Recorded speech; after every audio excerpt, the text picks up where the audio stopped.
All right, so for competency, what number is it? 2O. This is going to be for the PNF techniques for the PNF patterns. So the first one I'm going to go over is upper extremity D1 flexion. So they're going to start in shoulder extension, abduction, internal rotation, forearm pronation, wrist extension, ulnar deviation, and finger extension. They're going to come up, flex the shoulder, adduct, externally rotate, forearm supination, radial deviation, wrist flexion, and finger flexion. Next, for upper extremity D1 extension, you're going to pick up right where you left off with flexion. So shoulder external rotation, shoulder flexion, supination of the forearm, finger flexion, wrist flexion, radial deviation. In adduction, you're going to come down, extend the shoulder, abduction, internal rotation, forearm pronation, extend the wrist, extend the fingers, and ulnarly deviate.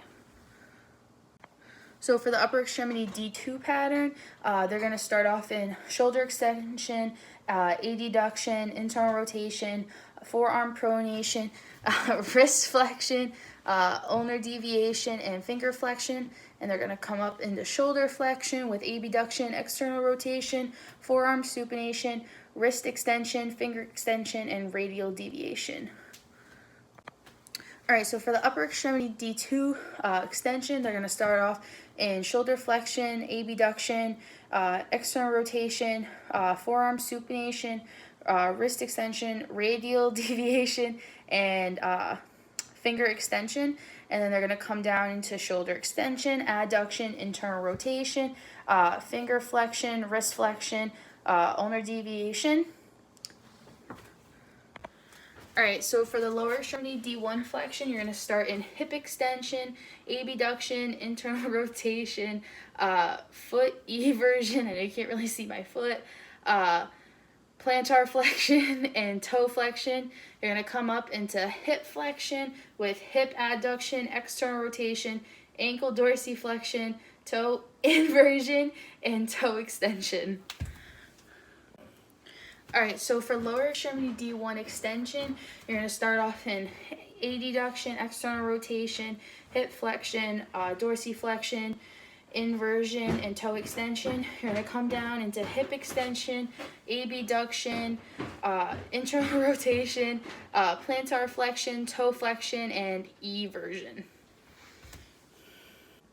All right, so for the lower extremity D2 flexion, you're going to start off in hip extension with external rotation and adduction. The foot's going to be in plantar flexion with the toes flexed and also in the ankle in inversion. Then you're going to come up into hip flexion with abduction and internal rotation. You're going to dorsiflex the foot, evert the foot, and extend the toes. All right, and then for the last one, for the PNF patterns, for the lower extremity D2 extension, you're going to start off in hip flexion, abduction, and internal rotation, and with the foot in dorsiflexion, toes extended, and an eversion.